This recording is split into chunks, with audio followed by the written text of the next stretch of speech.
ఈ పత్రికా సమావేశం తెలంగాణ రాష్ట్రంలో జరుగుతున్న మున్సిపల్ ఎన్నికలకు సందర్భంగా 116 మున్సిపాలిటీలు 7 మున్సిపల్ కార్పొరేషన్లలో తెలంగాణ ప్రజలు పట్టణ ప్రాంత తీర్పు ఇవ్వబోతున్నారు. ఈ తీర్పునిచ్చే సందర్భంగా మీడియా మిత్రులు, పట్టణ ప్రాంత ఓటర్ మహాశయులు వాళ్ళ కళ్ళ ముందు ఉన్న గతం,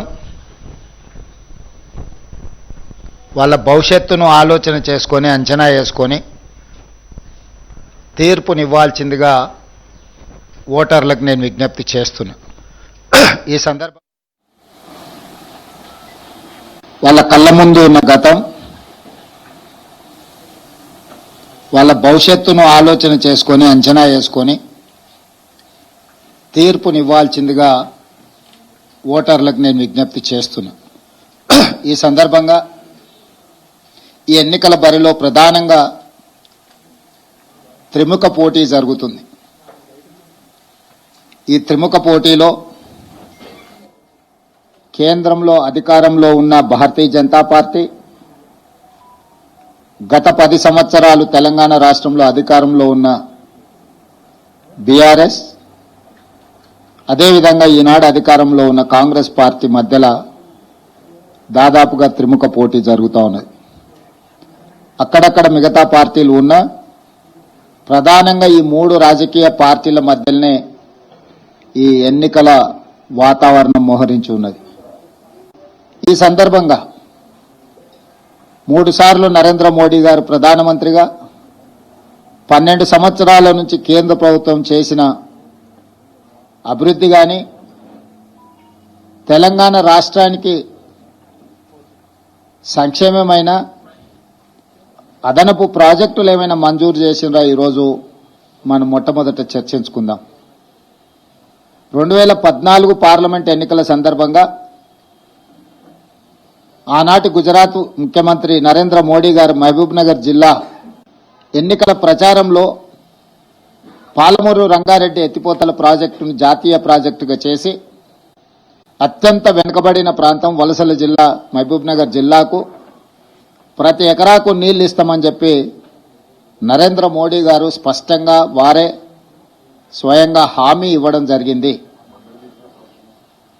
12 సంవత్సరాలు 3 సార్లు మోడీ గారు ప్రధానమంత్రి అయినా మొన్న పార్టీ జాతీయ అధ్యక్షుడు మహబూబ్ నగర్ జిల్లాకు వచ్చినప్పుడు మా నాయకుడు ప్రధానమంత్రి నరేంద్ర మోడీ గారు మీకు ఇచ్చిన హామీ ప్రకారము పాలమూరు రంగారెడ్డి ఎత్తిపోతల పథకాన్ని జాతీయ ప్రాజెక్టుగా చేస్తాము, కాబట్టి ఎన్నికల్లో మమ్మల్ని గెలిపించమని అడుగుతాడేమో నేను ఆశించిన. ఇచ్చిన హామీల గురించి ప్రస్తావించలేదు, కానీ మోడీ గారిని చూసి మాకు ఓటు వేయండి అని బీజేపీ జాతీయ అధ్యక్షుడు అడగడం జరిగింది. అదేవిధంగా మహారాష్ట్ర ముఖ్యమంత్రి ఫడ్నవీస్ గారు ఆదిలాబాద్ ప్రాంతంలో ప్రచారానికి వచ్చింది. ఎప్పటి నుండో కొన్ని దశాబ్దాలుగా ప్రాణహిత చేవెళ్ల ప్రాజెక్టుకు సంబంధించి తుమ్మిడిహెట్టి దగ్గర 152 మీటర్ల ఎత్తున ప్రాజెక్టు నిర్మించడం ద్వారా ఉమ్మడి ఆదిలాబాదు జిల్లాతో పాటు ఉమ్మడి రంగారెడ్డి జిల్లా వరకు గోదావరి నదీ జలాలను తరలించడానికి అవకాశం ఉంది. మహారాష్ట్రకు సంబంధించిన కొంత భూమి ముంపుకు గురవుతున్నది, కాబట్టి మేం పెద్ద మనసు చేసుకుని తెలంగాణ రాష్ట్రానికి సహకరిస్తాము. చాలా కాలంగా వాయిదా పడుతున్న ప్రాణహిత చేవెళ్ల ప్రాజెక్టును మీరు నిర్మించుకోండి, 152 మీటర్ల ఎత్తుతో మీరు నిర్మించుకుంటే మీ తెలంగాణ రాష్ట్రానికి ప్రయోజనం ఉంటుంది. మరీ ముఖ్యంగా ఆయన ప్రచారానికి వచ్చిన ఆదిలాబాదు జిల్లాకు 2,60,000 ఎకరాల సాగునీరు, తాగునీరు అందించడానికి ఉపయోగపడుతుంది. కాబట్టి మహారాష్ట్ర ప్రభుత్వం మీకు సంపూర్ణంగా సహకరించి ప్రాణహిత చేవెళ్ల ప్రాజెక్టును పూర్తి చేయడానికి మేము ముందుంటాము. కాబట్టి మా మోడీ గారిని, మా బీజేపీని చూసి ఓటేయండి అని ఫడ్నవీస్ గారు ఏమైనా మాట ఇస్తారేమో అని చూసిన. ఆయన ఇవ్వకపోను. గతంలో కొన్ని ప్రాజెక్టుల విషయంలో మహారాష్ట్ర భూమి ఇస్తే ఆ భూమికి నష్టపరిహారం కూడా ఇవ్వలేదు తెలంగాణ ప్రభుత్వం. తెలంగాణ ప్రజలు మమ్మల్ని మోసం చేసిండ్రు అని చెప్పి ఫడ్నవీస్ గారు మనల్ని అవమానించే విధంగా మాట్లాడి మనల్ని అవమానించి ఆ తర్వాత మాకు ఓటు వేయండి అని ఫడ్నవీస్ గారు అడగడం జరిగింది. అదేవిధంగా రెండవసారి బాధ్యత వహించిన కేంద్ర మంత్రిగా ఉన్న కిషన్ రెడ్డి గారు, రెండవసారి పార్లమెంట్ సభ్యుడిగా కేంద్ర మంత్రిగా పనిచేస్తున్న బండి సంజయ్ గారు గ్రేటర్ హైదరాబాద్ ఎన్నికల సందర్భంగా ఆనాడు వరదలలో హైదరాబాద్ మునిగి ఈ ప్రాంతంలో కార్లు, ఆటోలు, సైకిల్ మోటార్లు, పేదవాళ్ల ఇళ్లలో ఉండే టీవీలు, ఫ్రిడ్జులు, నిత్యావసర వస్తువులన్నీ కూడా ఆనాడు నీట మునిగినాయి. ఆ ఎన్నికల సందర్భంగా కేంద్ర మంత్రి బండి సంజయ్ గారు మీకు కారు పోతే కారు ఇస్తాం, ఆటో పోతే ఆటో ఇస్తాం, సైకిల్ మోటార్ పోతే సైకిల్ మోటార్ ఇస్తాం, మీ ఇళ్లల్లో మునిగిపోయిన వంట సామాగ్రితో సహా టీవీలు, ఫ్రిడ్జులు కూడా అన్ని మేము కేంద్రం నుంచి నరేంద్ర మోడీ గారిని అడిగి నిధులు తీసుకొచ్చి హైదరాబాదు నీట మునిగిన బాధితులను ఆదుకుంటాము అని చెప్పి బండి సంజయ్ గారు ప్రచారం చేసిండ్రు. ఈ ప్రాంత పార్లమెంట్ సభ్యుడు కేంద్ర మంత్రి కిషన్ రెడ్డి గారు వాటిని ఆమోదించారు.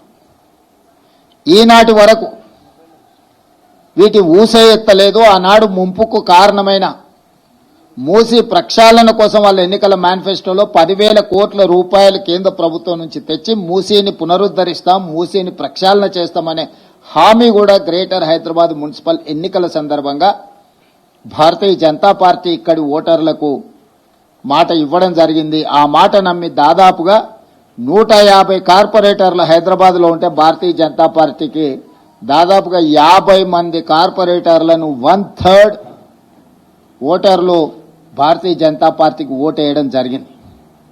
ఆనాటి నుంచి ఈనాటి వరకు బండి సంజయ్ గారు ఇచ్చిన బండి పోతే బండి, ఆటో పోతే ఆటో, లేకపోతే సైకిల్ మోటార్ పోతే సైకిల్ మోటారు ఇస్తా అని చెప్పి ఎన్నికల తర్వాత అడిగితే మీకు అందరికీ ఇన్సూరెన్స్ ఉంది కదా, ఇన్సూరెన్స్ ద్వారా మీకు ఇవన్నీ వస్తాయని ఆయన ఉచిత సలహా ఇచ్చిండ్రు. ఒక సామెత ఉన్నది, సత్రం భోజనానికి నెల్లూరి పెద్దారెడ్డి గారు రికమెండేషన్ లెటర్ ఇచ్చిండంట. సత్రంలో పెట్టేదే ఉచిత భోజనం. వాళ్ళు భోజనం పెట్టే సమయంలో ఎవరు వచ్చినా కూడా వాళ్ళకు ఉచితంగా పెడతారు. దానికి నెల్లూరు పెద్దారెడ్డి పెద్ద ఎత్తున రికమెండేషన్ లెటర్ రాసి దాన్ని మొత్తం ఫ్రేమ్ కట్టించి పంపించాల్సిన అవసరం లేదు. ఇన్సూరెన్స్ ద్వారా ఇన్సూరెన్స్ ఉంటే ఆ ఇన్సూరెన్స్ పొందడం ఎలా, ఇన్సూరెన్స్ చేసుకున్న వాళ్ళకి తెలియదా? దానికి బండి సంజయ్ గారి రికమెండేషన్ ఎందుకు? ఈనాడు కూడా కిషన్ రెడ్డి గారు, బండి సంజయ్ గారు, భారతీయ జనతా పార్టీ జాతీయ అధ్యక్షుడు, పక్క రాష్ట్ర ముఖ్యమంత్రి ఫడ్నవీస్ గారు, బీజేపీ అధ్యక్షుడు రామచంద్రరావు గారు 3 సార్లు ప్రధానమంత్రిగా 12 సంవత్సరాల నుంచి కేంద్రంలో అధికారంలో ఉన్న బీజేపీ ఈరోజు మున్సిపల్లో ఓటు వేస్తే కేంద్రం నుంచి నిధులు తెచ్చి మేము అభివృద్ధి చేస్తామని మాట ఇస్తున్నారు. ఇది నమ్మశక్యమైన మాటనేనా? మిమ్మల్ని నమ్మొచ్చా? 12 సంవత్సరాల మీ గత చరిత్రను చూసిన తర్వాత తెలంగాణ సమాజం ఇంకా మిమ్మల్ని నమ్మి మోసపోవాలని, నమ్మించి మోసం చేయాలని ఈరోజు మీరు ఓటర్లను ఓట్లు అడుగుతున్నారు అని అంటే ఇది తెలంగాణ ఓటర్లను, తెలంగాణ ప్రజలను అవమానించినట్టు కాదా? అదేవిధంగా పదే పదే సందర్భం వచ్చినప్పుడు మేము ఇన్ని లక్షల కోట్లు, అన్ని లక్షల కోట్లు తెలంగాణ రాష్ట్రానికి ఇచ్చినాము, ఇవన్నీ నిధులు తెచ్చినామని చెప్పి కేంద్రం నుంచి మంత్రులు ప్రహ్లాద్ జోషి గారు వచ్చి మన 20 లక్షల కోట్లు మీకు ఇచ్చినామనేదో ప్రకటన చేసి, ఇంకొక మంత్రి వచ్చి 6-7 లక్షలు అన్నారు. ఏ మంత్రి వచ్చినా లక్షల కోట్ల రూపాయల ముచ్చటనే చెప్తున్నారు.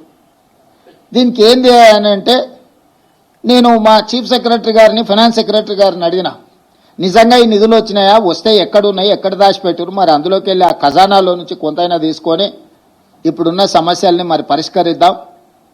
ముఖ్యంగా మున్సిపాలిటీలలో ఎక్కడికక్కడ సమస్యలు పేరుకపోయినాయి.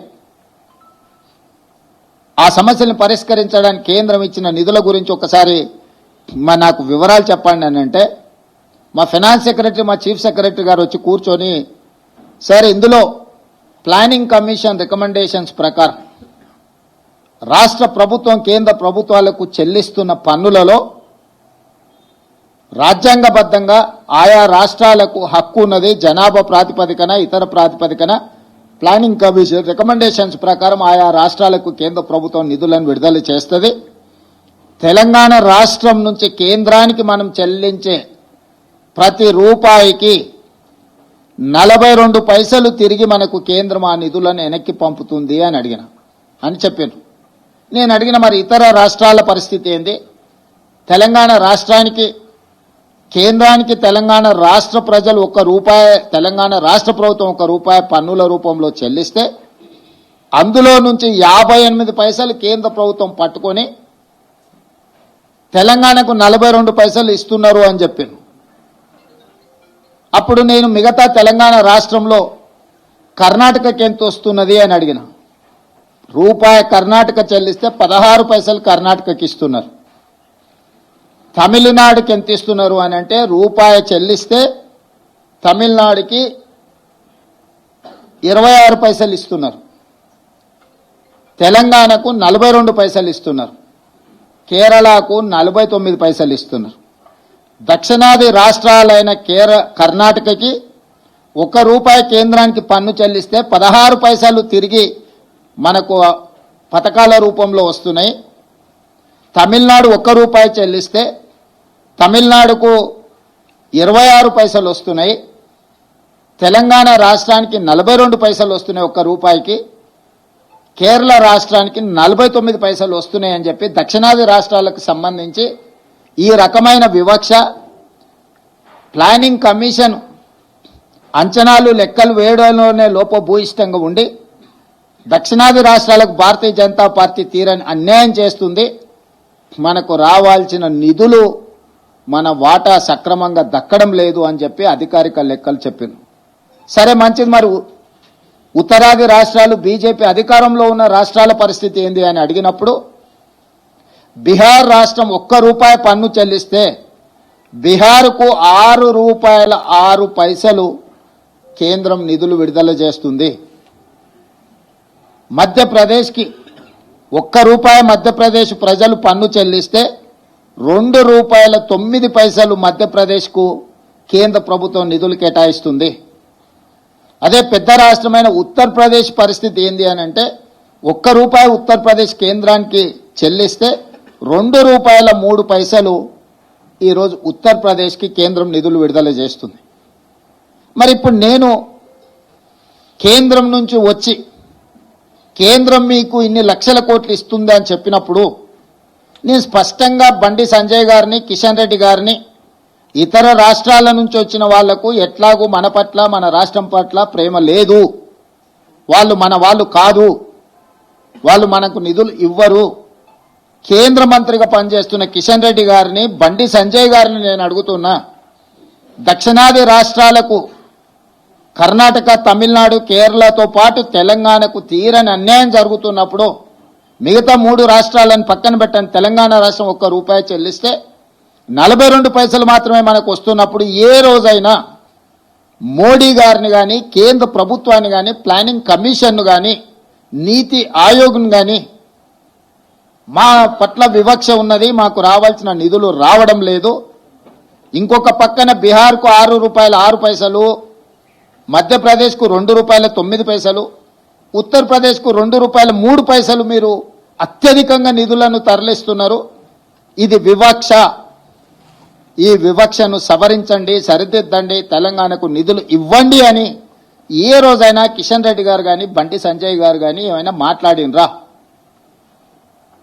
మన హక్కులు మనం చెల్లించిన దాంట్లో మనకు అదనంగా ఇవ్వకపోయినా మన రూపాయి మనకిచ్చినా మనకి ఎన్నో నిధులు రావాలి, వివక్షతోని మనకు అన్యాయం చేస్తుంటే అది దాచిపెట్టి, అది మూసిపెట్టి కేంద్రం నుంచి వస్తాదులను పిలిపించి తెలంగాణకేదో దయాదాక్షిణ్యము, దాన ధర్మాలు చేస్తున్నట్టుగా, తెలంగాణ ప్రజల ఆత్మ గౌరవాన్ని కించపరిచేటట్టుగా, తెలంగాణ ప్రజల యొక్క ఆత్మ గౌరవాన్ని ఢిల్లీలో మోడీ గారి దగ్గర తాకట్టు పెట్టినట్టుగా మీరు మాట్లాడడము మీ స్థాయికి, మీ హోదాకి, తెలంగాణ ప్రజలు మీకు ఇచ్చిన గౌరవానికి న్యాయమా?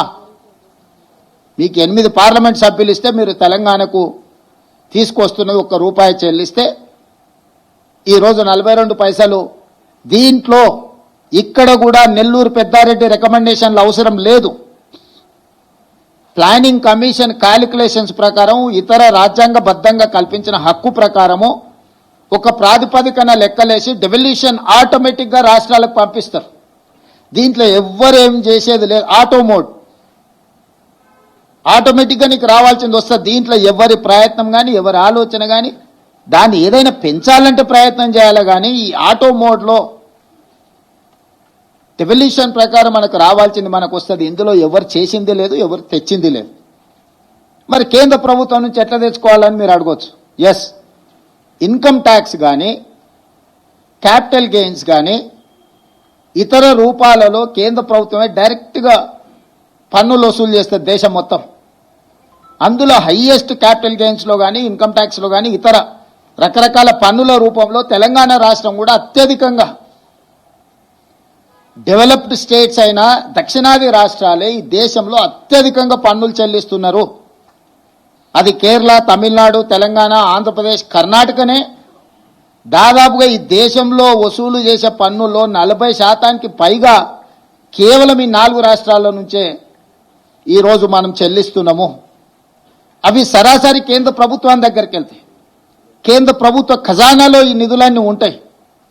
ఈ ఖజానాను మన దగ్గర వసూలు చేసిన ఇతర పన్నులు కేంద్ర వాటాలు పెట్టి కేంద్రము జాతీయ ప్రాజెక్టులుగా, లేకపోతే కొన్ని ప్రాజెక్టులను కేంద్ర ప్రభుత్వమే అడాప్ట్ చేసుకొని, లేకపోతే స్పెషల్ ప్యాకేజెస్ ఇతర రాష్ట్రాలకు ఇస్తుంటారు. కొన్ని రాష్ట్రాలకు అట్లా మీరు బీహార్కి ఇచ్చిండ్రు, లేకపోతే గుజరాత్కు తరలించకపోయారు ప్రాజెక్టులు, బుల్లెట్ ట్రైన్లు, లేకపోతే ఇతర విమానాశ్రయాలు, రకరకాల అభివృద్ధి కార్యక్రమాలన్నిటినీ ఇతర రాష్ట్రాలకే తీసుకెళ్లిండ్రు. మెట్రో రైలు కానీ ఇతర ఏ ప్రాజెక్టులు చూసుకున్నా కేంద్ర ప్రభుత్వము తన యొక్క విచక్షణ అధికారాన్ని ఉపయోగించి మంజూరు చేసే ప్రాజెక్టు ఏదైనా తెలంగాణకి ఇచ్చిండ్రా? ఆ విధంగా కేంద్ర ప్రభుత్వం యొక్క విజ్డమ్, కేంద్ర ప్రభుత్వం యొక్క విచక్షణ అధికారంతో తెలంగాణకి ఏదైనా జాతీయ ప్రాజెక్టుగా తీసుకొచ్చి ఉంటే అది వీళ్ళు తెచ్చినట్టు.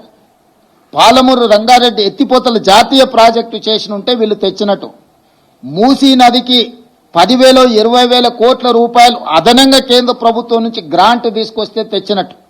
హైదరాబాద్ మెట్రో విస్తరణకు కేంద్ర ప్రభుత్వమే ప్రాయోజిత కార్యక్రమంగా నిధులు ఇస్తే వచ్చినట్టు. ఈ విధంగా కేంద్ర ప్రభుత్వము చాలా ప్రాజెక్టులు ఇతర రాష్ట్రాలకు ఇచ్చింది. కానీ తెలంగాణకు ఏ ఒక్క ప్రాజెక్ట్ ఇవ్వకపోను గత ప్రభుత్వం, యూపీఏ ప్రభుత్వం ఇచ్చిన ఐటీఐఆర్ కారిడార్ను కూడా రద్దు చేసిండ్రు. సెమీ కండక్టర్ మనకు వచ్చింది, ఆఖరి నిమిషంలో సంతకం పెట్టే సెమీ కండక్టర్ ప్రాజెక్టును కూడా హైదరాబాద్ నగరానికి మంజూరు అయిపోయి భూ కేటాయింపులు అన్ని ఇచ్చిన తర్వాత ఆ ప్రాజెక్టును నరేంద్ర మోడీ గారు ఒత్తిడి చేసి ఆంధ్రప్రదేశ్కు పంపించిండు. కొన్ని పెట్టుబడులు తెలంగాణకు వస్తే తెలంగాణలో పెట్టుబడులు పెడతామని పూర్తిగా ఒప్పుకున్న తర్వాత ఆ ప్రాజెక్టులను గుజరాత్కు తరలించకపోయినారు. ఎక్కడైతే కేంద్ర ప్రభుత్వం తన విచక్షణ అధికారాన్ని ఉపయోగించి రాష్ట్రాలకు చేయాల్సిన పనులు, రైల్వే లైన్లు కానీ, నేషనల్ హైవేస్ కానీ, మెట్రో విస్తరణ కానీ, మూసీ నది లాంటి కీలకమైన ప్రాజెక్టులు కానీ, సాగునీటి ప్రాజెక్టుల్లో జాతీయ ప్రాజెక్టులు కానీ ఏ ఒక్కటి కూడా తెలంగాణ రాష్ట్రానికి ఇవ్వలేదు. గుజరాత్కు సబర్మతి నది రివర్ ఫ్రంట్కు నిధులు ఇస్తారు, ఉత్తరప్రదేశ్కు గంగా నది రివర్ ఫ్రంట్కు నిధులు ఇస్తారు, ఢిల్లీకి యమునా నది రివర్ ఫ్రంట్కు నిధులు ఇస్తారు, కుంభమేళాకు 1,000 కోట్ల రూపాయలు ఉత్తరప్రదేశ్కు నిధులు ఇస్తారు. తెలంగాణలో జరుగుతున్న గోదావరి పుష్కరాలు కానీ, సమ్మక్క సారలమ్మ జాతర కానీ, కృష్ణా పుష్కరాలకు కానీ, ఏ కార్యక్రమాలకు కూడా దేవుడిని నమ్మినము, దేవుడిని మేము అత్యంత ప్రాధాన్యత ఇస్తామంటే భద్రాచలంలో రాముడికి మందిరం లేదా? సమ్మక్క సారలమ్మ గిరిజనుల దేవతలు లేరా? బాసర మందిరం లేదా? వేములవాడ రాజన్న మందిరం లేదా? వీటికి ఏమైనా ప్రత్యేకంగా కిషన్ రెడ్డి గారు, బండి సంజయ్ గారు, మీరు ప్రాతినిధ్యం వహిస్తున్న ప్రాంతాలలో ఒక్క రూపాయి అయినా కేంద్రం నుంచి నరేంద్ర మోడీ గారు ఒక ప్రత్యేకమైన ప్యాకేజ్ మనకి ఇచ్చిండు, ఈ 12 సంవత్సరాలలో ఈ నిధులు తెచ్చినామని ఏదైనా చెప్పగలరా? విపత్తులు వచ్చినప్పుడు, వరదలు వచ్చి మనం కొట్టుకపోతే 10,000 కోట్ల రూపాయల నష్టం జరిగితే 10 సార్లు పోయి కలిసి వచ్చిన. ఎవరు ఎన్నెన్నా, ఎవరు ఎన్ని తిట్టినా, రేవంత్ రెడ్డి మోడీకి అమ్ముడు పోయిందన్న ఆరోపణలు చేసినా కూడా రాజకీయ విజ్డమ్ను వాడి ముఖ్యమంత్రిగా నా బాధ్యత 10 సార్లు తిరిగైనా సాధించుకోవాలంటే ఖమ్మం, హైదరాబాద్ నగరాలు వరదలలో కొట్టుకుపోయినప్పుడు 1 రూపాయి ఏమన్నా అదనంగా సాయం చేసిండ్రా? ఏ ప్రాజెక్టుకైనా 20 సార్లు తిరిగి వరంగల్ ఎయిర్పోర్ట్, ఆదిలాబాద్ ఎయిర్పోర్ట్ తెస్తే భూసేకరణ మన మీదనే పెట్టిండ్రు. 100 కోట్లు నేను నిధులు ఇచ్చి భూమి సేకరణ ఇచ్చి భూమి వాళ్ళకి ఇచ్చిన. ఇప్పుడన్నా వరంగల్ ఎయిర్పోర్ట్ కట్టండి. తెలంగాణకు ఉన్నది ఒకే ఒక్క ఎయిర్పోర్ట్ శంషాబాద్. మీరు ఆంధ్రప్రదేశ్లో తీసుకోండి, కర్నూలు ఉంది, కడపలు ఉంది, తిరుపతిలో ఉంది, పుట్టపర్తిలో ఉంది, విజయవాడలో ఉంది, రాజమండ్రిలో ఉంది, వైజాగ్లో ఉంది. ఇంకా నిన్నమన్న అదనంగా ఒక పక్కనున్న ఆంధ్రప్రదేశ్లో 7-8 ఎయిర్పోర్ట్లు ఉన్నాయి. కర్ణాటకలో, మహారాష్ట్రలో అసలు లెక్క పెట్టనన్ని ఎయిర్పోర్ట్లు ఉన్నాయి. మొత్తం తెలంగాణ రాష్ట్రానికి ఉన్న ఏకైక ఎయిర్పోర్టు శంషాబాద్ ఎయిర్పోర్టు. ఉన్నం బేగంపేట ఎయిర్పోర్టును కూడా మూసేపించిండ్రు. ఇవాళ బేగంపేటలో అసలు ఫ్లైట్లు దిగడానికే లేదని ఆర్డర్స్ ఇచ్చారు. ఇంత పెద్ద తెలంగాణ రాష్ట్రము ఇంత ఆదాయాన్ని కేంద్ర ప్రభుత్వానికి ఇస్తున్నప్పుడు కిషన్ రెడ్డి గారు, బండి సంజయ్ గారు 12 సంవత్సరాలల్లా మీరు ఒక్కసారైనా ఈ తెలంగాణ రాష్ట్రాన్ని అత్యంత వేగంగా అభివృద్ధి చేద్దాము, దీనికి మేము మోడీ దగ్గర నిధులు తెస్తామని మీరు ఏదైనా బాధ్యత తీసుకున్నారా? నరేంద్ర మోడీ గారు ఏదైనా స్పెషల్ ప్యాకేజ్ ఇచ్చినా, స్పెషల్ ప్రాజెక్ట్ ఇచ్చినా, స్పెషల్ డెవలప్మెంట్ స్పెసిఫైడ్ అథారిటీస్ ఏమని ఇస్తే మీరు సాధించినట్టు డివల్యూషన్ ప్రకారం రాజ్యాంగబద్ధంగా మనకు రావాల్సిన మనం చెల్లించిన దాంట్లో రూపాయి చెల్లితే 58 పైసలు తినేసి 42 పైసలు మనకిస్తే ఇక చూసినా మేము నిధులు తెచ్చినాం, ఈ లక్షల కోట్లు అంటున్నాం. నువ్వు ఎంత చెప్తే అందులో 58% వాళ్ళ దగ్గర ఉండిపోయి 42% నువ్వు చెప్పే లెక్క. నా రూపాయలో నువ్వు 42 పైసలు నాకు ఇస్తున్నావు, నాకు అదనంగా నువ్వు ఇచ్చింది ఏంది? నీ నాయకులు ఎంతమంది వస్తున్నారు? ఈ రోజు వరకు మీరిద్దరే కదా ఉన్నది, మోడీ కదా ఉన్నది. ఇన్ని రోజులు ఇదే కిషన్ రెడ్డి, ఇదే బండి సంజయ్, ఇదే ధర్మపురి అరవింద్ గారు, వీళ్ళే కదా ఎంపీలు కేంద్రంలో ఉన్నది అధికారము. ఏమైనా తెచ్చిందా? ఇప్పుడు మున్సిపల్ ఎన్నికల్లో కౌన్సిలర్ను మోడీని చూసి ఓటేయండి అంటారు. మోడీని చూసి ఓటేస్తే మన మోడీలో ఉన్న మురికి మోడీ వచ్చి తీస్తాడా? మోడీ దగ్గరకు పోయి అడగాలనా? మన గల్లీలో మన మోడీ నిండిపోతే మోడీని తీయాలంటే మోడీ వస్తాడా? పోనీలు పోదామంటే మోడీ కలుస్తాడా? చారాన కోడికి బారాన మసాలా అయితే ఈడ గల్లీలో మోడీ తీసుకోవడానికి మోడీని కలవాలంటే అసలు గల్లీ ఎలక్షన్కు మోడీకి ఏం సంబంధము? మోకాలికి బోడిగుండుకి లింకు పెట్టినట్టు గుండు అరగుండు కలిసి ఈరోజు ఇట్లాంటి మాటలు చెప్పడం ఏమన్నా సమంజసమా? మోడీ గారిని చూసి ఓటేయమని బీజేపీ అడిగితే బీజేపీకి ఓటు వేయాలనా? ఓటర్లను ఆలోచన చేయమంటారు. ఏమైనా నరేంద్ర మోడీ గారు, బండి సంజయ్ గారు, కిషన్ రెడ్డి గారు తెలంగాణ మీద ఏమైనా ప్రత్యేకమైన ప్రేమ చూపించరా? మన ఓట్లు వేయించుకోవడం, మన దగ్గర సీట్లు తీసుకోవడం తప్ప మనకి ఏమైనా ఇచ్చిందా? ఇది భారతీయ జనతా పార్టీ యొక్క చరిత్ర. దీన్ని విశ్లేషించి వీళ్ళకి ఒక్కటి వీళ్ళ దేవుడు అసదుద్దీన్ ఓవైసీ. ఉత్తగా రాముడి పేరు చెప్తారు కానీ రోజు దండం పెట్టుకునేది అసదుద్దీన్ ఓవైసీకే. వీళ్ళ లైఫ్ లైన్ అంటారు కదా, వీళ్ళ లైఫ్ లైన్ అసదుద్దీన్ ఓవైసీ. ఆయన పేరు లేకుండా, ఆయన జపం లేకుండా రాముడి పేరు ఎన్నిసార్లు వీళ్ళు తలుచుకున్నారో, అసదుద్దీన్ ఓవైసీ పేరు ఎన్నిసార్లు తలుచుకున్నారో చూడండి. ప్రతిసారి అసదుద్దీన్ ఓవైసీని అల్లావుద్దీన్ అద్భుత దీపంగా మార్చుకొని ఓట్లు అడుగుతారు. మరి అన్ని మీ ప్రభుత్వాలే ఉన్నాయి కదా. అసదుద్దీన్ ఓవైసీ ఇంత దుర్మార్గుడు అయినప్పుడు మీరు ఎందుకు అతన్ని నియంత్రించలేకపోతున్నారు? ప్రజాస్వామ్యంలో ఏఐఎంఐఎం కూడా ఒక రాజకీయ పార్టీ ఎన్నికల్లో పోటీ చేస్తున్నారు. గెలిచిన దగ్గర వాళ్ళు గెలిచిండ్రు, ఓడిన దగ్గర ఓడినరు. వాళ్ళు గుజరాత్లో పోటీ చేసిరు, ఉత్తరప్రదేశ్లో పోటీ చేసిరు, బీహార్లో పోటీ చేసిరు, మన వెస్ట్ బెంగాల్లో కూడా పోటీ చేసి 5 సీట్లు గెలిచారు. వాళ్ళు కూడా ఒక రాజకీయ సంస్థ, ఒక రాజకీయ పార్టీ. కానీ వాళ్ళని భూతంగా చూపించి ఇంకెంతకాలం మీరు ఓట్లు అడుగుతారు?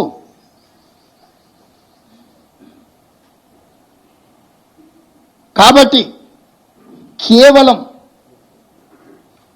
మత విద్వేషాలను రెచ్చగొట్టి కొన్ని రాజకీయ పార్టీల నాయకులను భూతంగా చూపించి రాజకీయ మనుగడ సాధించాలని ఆలోచన చేయడమే వాళ్ళ భావ దారిద్ర్యానికి పరాకాష్ట.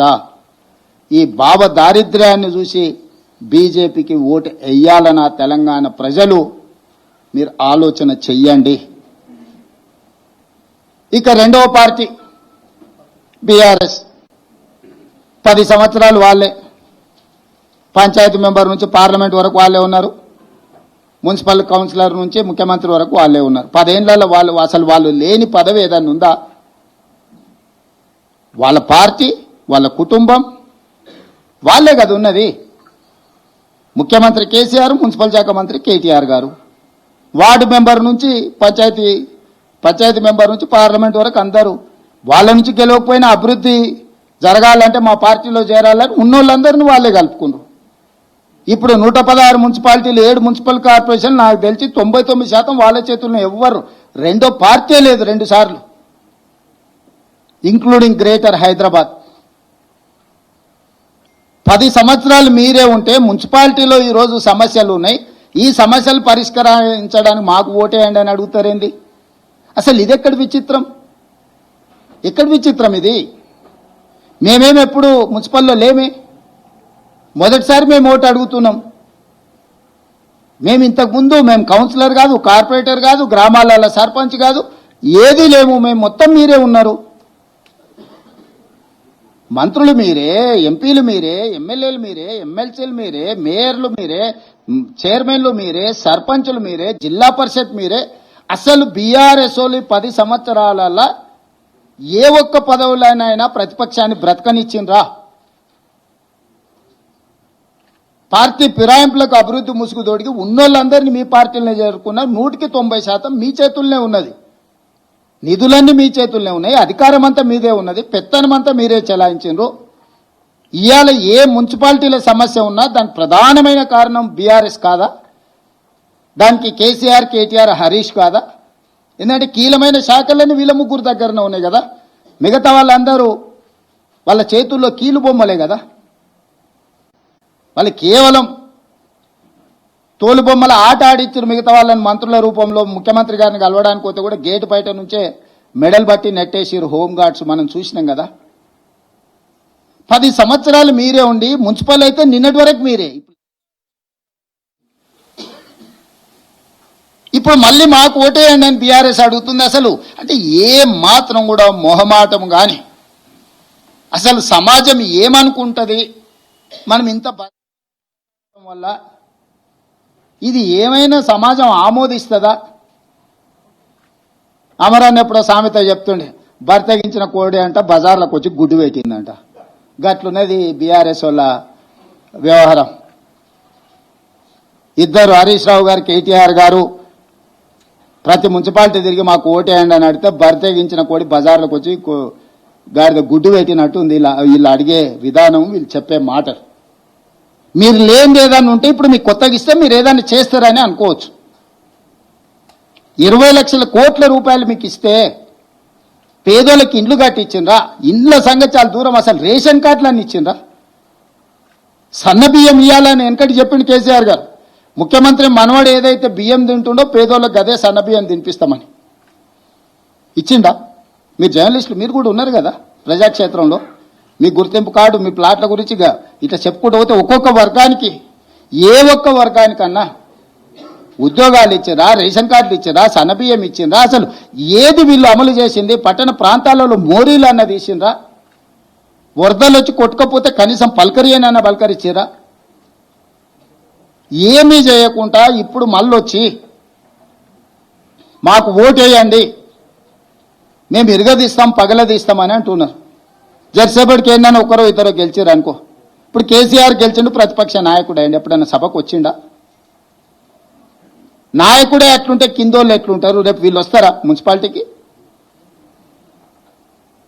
ఆవు చేన్ల మేస్తే దూడేమన్నా గట్టు మీద మేస్తే అది కూడా గంటకే పోయి మేస్తుంది.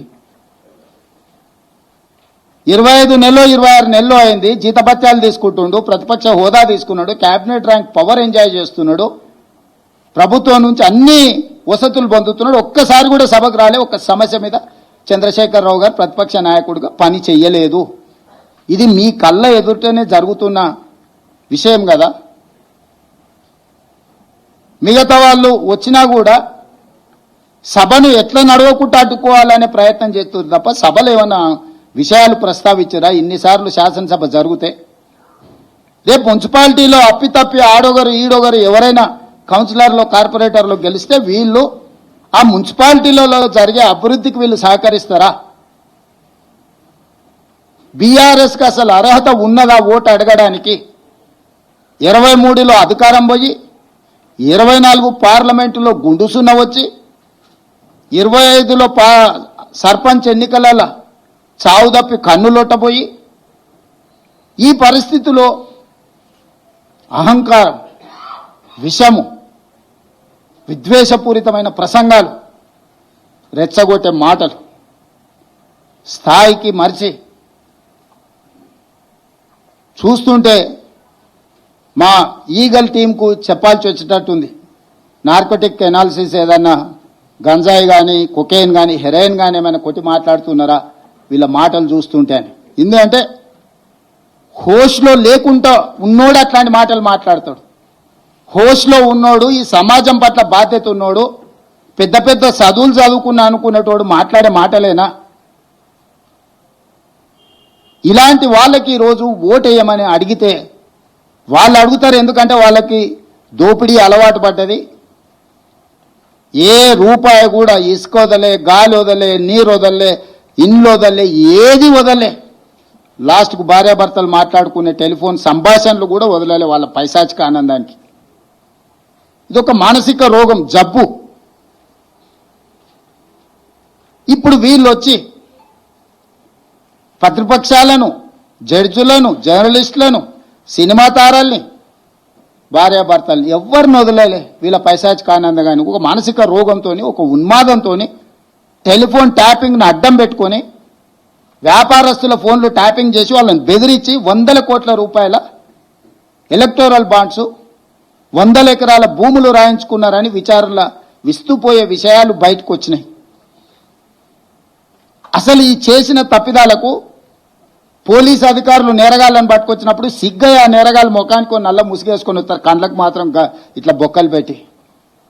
అది పోలీసులు వాళ్ళే వేసుకుంటారు ముఖాన్ని సమాజానికి చూపించక. రేపు మళ్ళీ బజార్లో పోయినప్పుడు ప్రజలు చీదరిస్తారు, చీకొడతారు అని చెప్పి ముసుగు తోడుకొని వస్తారు. విచారణకు పిలిచినప్పుడు అట్లా ముసుగు తోడుకొని పోకుండా ఏదో పెద్ద యుద్ధం చేసి దేశాన్ని గెలిచినట్టు చేతులు ఊపుకుంటా. అసలు ఎంత బరితెగింపు మాటలు, చేతలు, వికారపు ఆలోచనలు. వీళ్లకు మళ్ళీ మున్సిపాలిటీలో 3వసారి కూడా మోసం చేస్తామని బయలుదేరిండ్రు వీళ్ళు. ఇక బీజేపీ, బీఆర్ఎస్ రెండింటిని కలిపి చూద్దాం ఒకసారి. పోనీ ఇద్దరు కలిసేమన్నా ఎలగబెట్టారంటే 2014 నుంచి 2021 వరకు బీజేపీకి రాజ్యసభలో మెజారిటీ లేదు. ఏ బిల్లు వచ్చినా రాజ్యసభలో ఓటు వస్తే జోగిన్పల్లి సంతోష్రావు గారు స్పెషల్ ఫ్లైట్లో పోయి రైతు వ్యతిరేక నల్ల చట్టాలు తీసుకొచ్చినప్పుడు ఓటేసి ప్రతి నిమిషం రాజ్యసభలో పహారా ఏసీ బీజేపీని కాపాడారు. వీళ్ళిద్దరూ దాదాపుగా 2022 వరకు పూర్తిగా మమేకమైపోయి, మనం సినిమాలలో చూస్తుంటాం, పున్నమినాగ సినిమాలు నాగుపాము పెంజరలు అన్ని అల్లిబిల్లు వేసుకొని నాగిన్ డ్యాన్స్ చేస్తుంటాయి. ఆ లెవెల్లో బీజేపీ, బీఆర్ఎస్ వాళ్ళు అసలు విడదీయరానంత ఎవరన్నా ఆ విషయాన్ని చూసినా ప్రస్తావించినా బుస కొట్టేది. అసలు మా అనుబంధం మీద మీకెందుకు ఇంత అని. ఏ విషయంలో రైతు వ్యతిరేక నల్ల చట్టాలు తెచ్చినప్పుడు కానీ, నోట్ల రద్దు చేసినప్పుడు అసెంబ్లీ పెట్టి అభినందించాడు, జీఎస్టీ తెచ్చినప్పుడు ఆదివారం పూట అభినందించాడు. ఏ చట్టం నరేంద్ర మోడీ గారు తీసుకొచ్చిన ప్రజలకు వ్యతిరేకంగా నోట్ల రద్దునైతే అద్భుతమైన అసెంబ్లీలోనే వారు కీర్తించారు. జీఎస్టీ చట్టం, రైతు వ్యతిరేక నల్ల చట్టాలు, 3 తలాక్, 370 ఆర్టికల్ రద్దు, ఇట్లా ఏది చూసినా రాజ్యసభలో 100% బీఆర్ఎస్ వాళ్ళు బీజేపీకి, మోడీ గారికి అనుకూలంగా గజ్వేల్లో మిషన్ భగీరథ ప్రారంభోత్సవానికి వస్తే హమే కుచ్ నహీ చాహియే తేరా ప్యార్ బస్ హై అని ఆయన ప్రేమ ఉంటే అందులో అమరత్వం పొందుతా అని చెప్పి నరేంద్ర మోడీ గారి ప్రేమలో చంద్రశేఖరరావు గారు అమరత్వం పొందుతా, నాకు అంతకు మించి ఇంకేం అవసరం లేదు ఈ జన్మ కానీ యుగల గీతం పాడుకున్నది మోడీ గారు కేసీ గారు కాదా? మీరు అందరు చూడలేదా? మరి మీరంత పెనవేసుకున్న బంధము పేగుబంధం ఉన్న తెలంగాణకి ఏమైనా నిధులు తేవడానికి వాడినరా? ఈ రోజు కూడా మేము ఇచ్చిన కాళేశ్వరం ఏటీఎంగా మార్చుకున్నారు, 1000 కోట్ల రూపాయల అవినీతి జరిగిందని మోడీ గారి నుంచి అమిత్ షా వరకు చెప్పిండ్రు. కిషన్ రెడ్డి గారైతే ఒక అడుగు ముందుకేసి అసలు కాళేశ్వరం కేసు సిబిఐకి అండి 48 గంటలలో వాళ్ళని అరెస్ట్ చేసి లోపల పెడతా, నీతో చేతనైతే లేదా రేవంత్ రెడ్డి గారు అన్నారు. ఓయబ్బ కిషన్ రెడ్డి పైల్వాన్ బయలుదేరండి, ఏదో అయ్యేటట్టు ఉంది, 6 ప్యాక్ ఉన్నది సార్, మొత్తం ఒక గుద్దుకే ఖతం చేసేటట్టు అని చెప్పి, ఓకే సార్ మంచిది నువ్వు బలవంతుడి కానీ అని ఇచ్చిన 6 నెలలు అయింది. ఎక్కడుంది ఫార్ములా? ఈ రేస్ ఈడీ దగ్గర ఉంది. మీ ఒప్పందం అనుబంధం ఒక్కటి కాదా? వీళ్ళ అనుబంధం ఏ రకంగా ఉందో ప్రజలు గమనిస్తలేరా? వీళ్ళు గమనించడం లేదని వీళ్ళు అనుకుంటే పిల్లి కళ్ళు మూసుకొని పాలు తాగితే పిల్లి అనుకుంటుండొచ్చు పిల్లి ఎవరిని చూస్తలేదు, కానీ పిల్లిని ఎవరు చూస్తలేరు అనుకుంటే ఎట్లా కుదురుద్ది? వీళ్ళ అనుబంధం ఏ రకంగా ఉందో ప్రజలు గమనిస్తలేరా? వీళ్ళు గమనించడం లేదని వీళ్ళు అనుకుంటే పిల్లి కళ్ళు మూసుకొని పాలు తాగితే పిల్లి అనుకుంటుండొచ్చు పిల్లి ఎవరిని చూస్తలేదు, కానీ పిల్లిని ఎవరు చూస్తలేరు అనుకుంటే ఎట్లా కుదురుద్ది?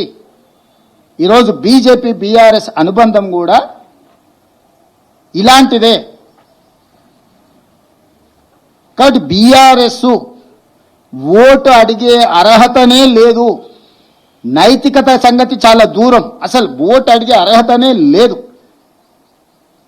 బీఆర్ఎస్ పార్టీని యాసిడ్ పోసి కడగాలి, మొక్క కూడా మొలవనియొద్దు. ఈ రోజున్న మొత్తం దరిద్రానికి బీఆర్ఎస్ఏ కారణము.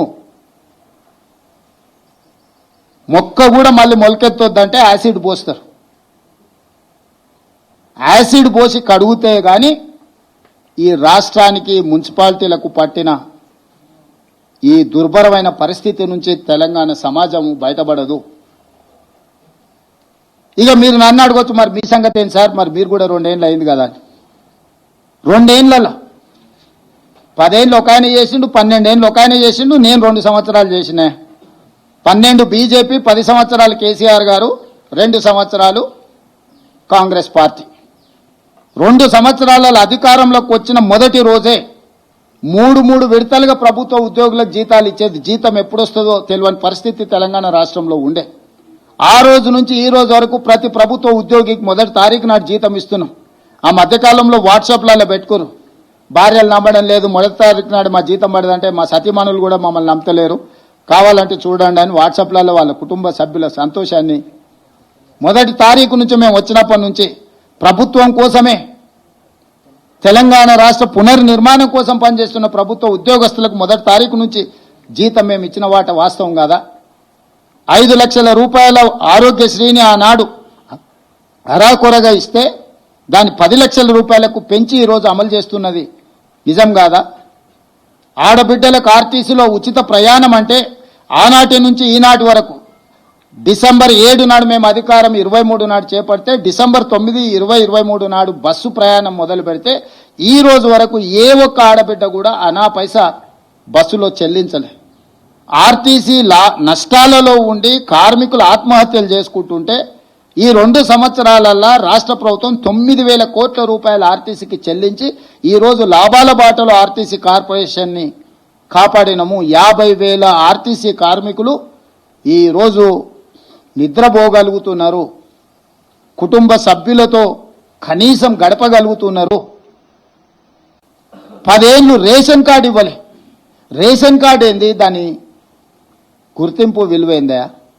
చంద్రశేఖరరావు గారు రేషన్ కార్డు ఇద్దామన్న ఆలోచన కూడా చేయలేదు. మేము వచ్చినాక లక్షలాది రేషన్ కార్డులు ఇచ్చి ఆనాడు దొడ్డు బియ్యం పెడితే బర్రెలకు దాన పెట్టేది. 3,17,00,000 మందికి ఈరోజు తెలంగాణ రాష్ట్రంలో 3,78,00,000 జనాభా ఉంటే అందులో 3,17,00,000 మందికి ఈరోజు సన్న బియ్యము 6 కిలోలు ప్రతి వాడికి ఈరోజు ఆకలి తీరుస్తుంది మా ప్రభుత్వము. 500 రూపాయలకు సిలిండర్ ఇచ్చినము. ఆడబిడ్డలకు రాష్ట్రంలో ఉచిత బస్సు ప్రయాణానికి 9,000 కోట్ల రూపాయలు చెల్లించినము. వ్యవసాయానికి 1,15,000 కోట్ల రూపాయలు ఖర్చు పెట్టినము. 25,35,000 మంది రైతులకు 21,000 కోట్ల రూపాయలు 2 లక్షల ప్రకారం రైతు రుణమాఫీ చేసినము. 1,00,000 రూపాయలని 14లో, 1,00,000 రూపాయలని 18లో 2 సార్లు హామీ ఇచ్చి 4 విడతలని మిత్తి కూడా కట్టలేకపోయింది చంద్రశేఖరరావు. రైతు భరోసా 9 రోజుల్లోనే 9,000 కోట్ల రూపాయలు ఖాతాలేసి రైతులకు ఒక భరోసా కల్పించిన. ఆనాడు ఒరేసుకుంటే ఉరేసుకున్నట్టే కొనేదే లేదు. రాష్ట్ర ప్రభుత్వం ఏమైనా వ్యాపార సంస్థనా, మిల్లర్ల దందా చేస్తామా? మేము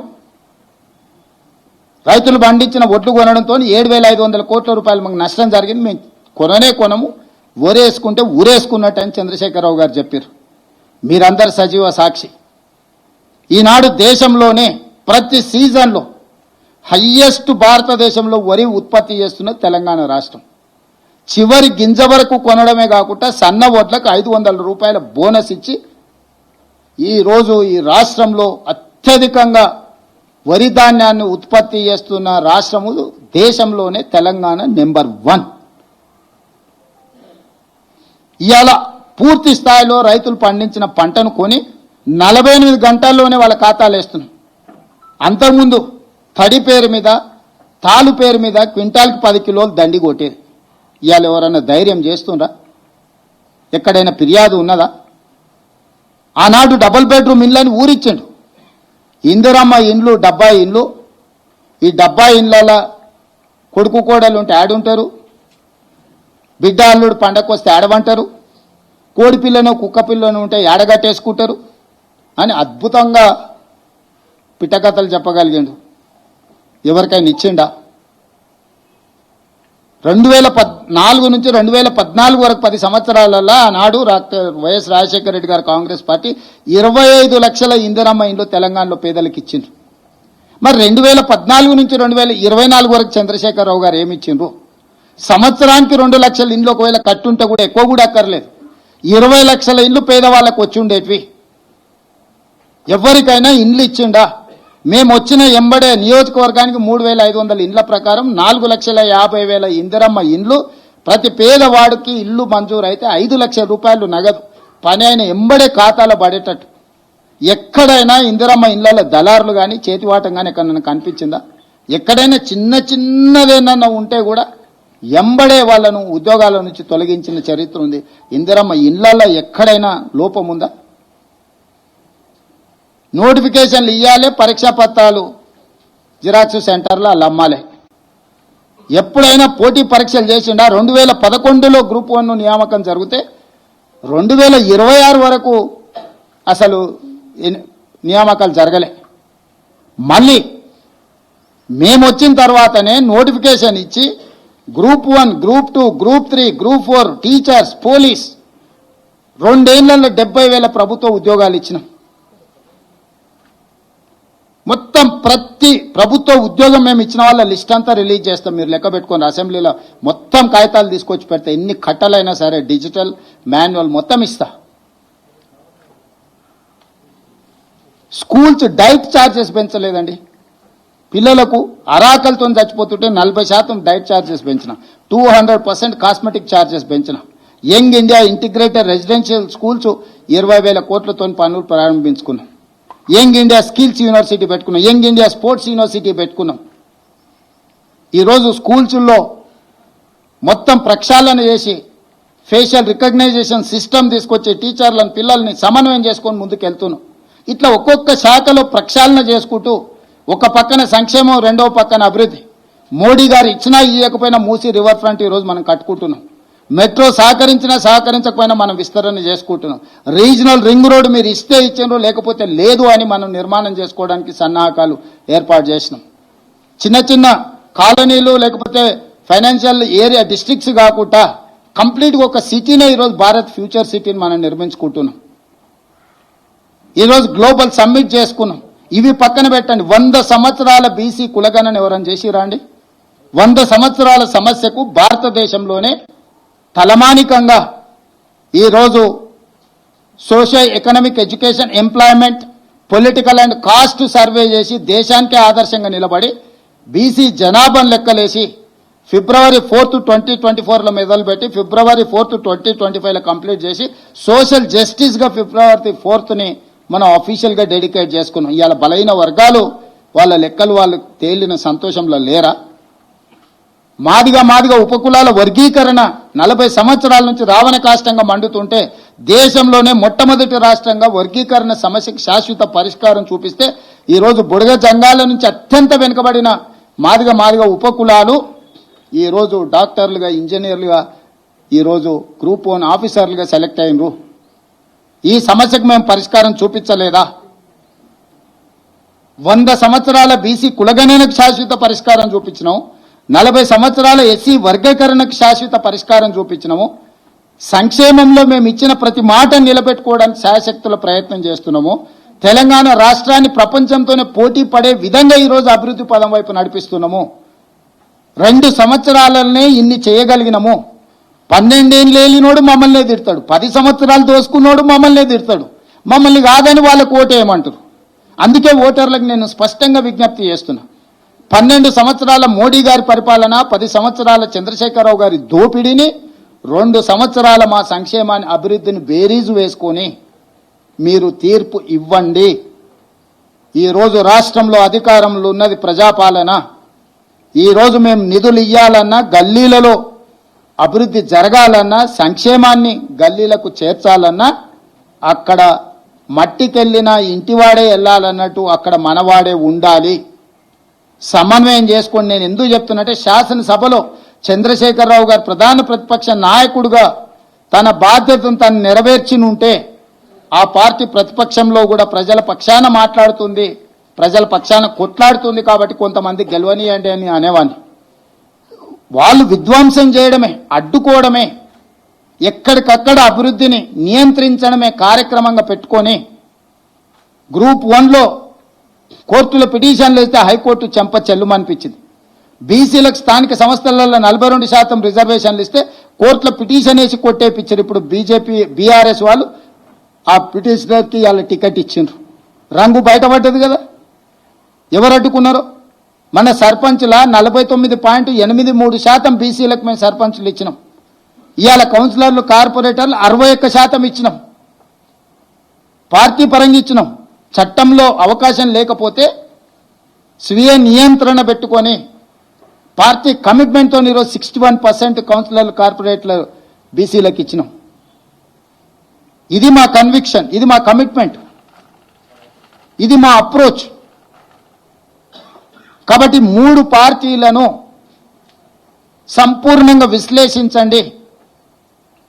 ఒకే ఒక్క రోజు, రేపు మిగిలింది 10 తారీఖు.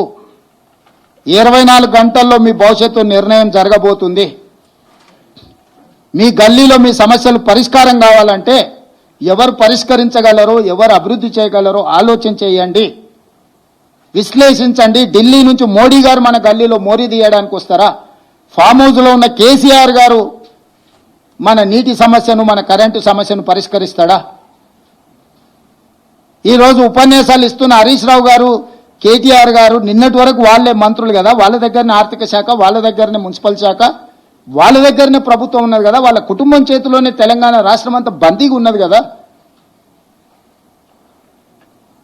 కాబట్టి ఈ సందర్భంగా ప్రశాంతంగా ఆలోచన చేసి తెలంగాణ సమాజానికి ఏది మేలో మీరే ఆలోచన చెయ్యండి. ఈరోజు మీరు ఎన్నుకోబోయే వాళ్ళు 5 సంవత్సరాల మీ భవిష్యత్తును వాళ్ళ చేతిలో పెట్టబోతున్నారో, మీరు ఎవరికి మీ ప్రతినిధిగా బాధ్యత ఇవ్వబోతున్నారో మీరు ఆలోచన చేసి మంచి నిర్ణయం తీసుకోండి. ఈ ప్రభుత్వం మీది, మీకోసమే పనిచేస్తుంది. ప్రభుత్వం దగ్గర ఉన్న నిధులన్నీ ఖర్చు పెడుతుంది, కేంద్రంతో అవసరమైన సయోధ్యను సమన్వయం చేసుకుంటుంది.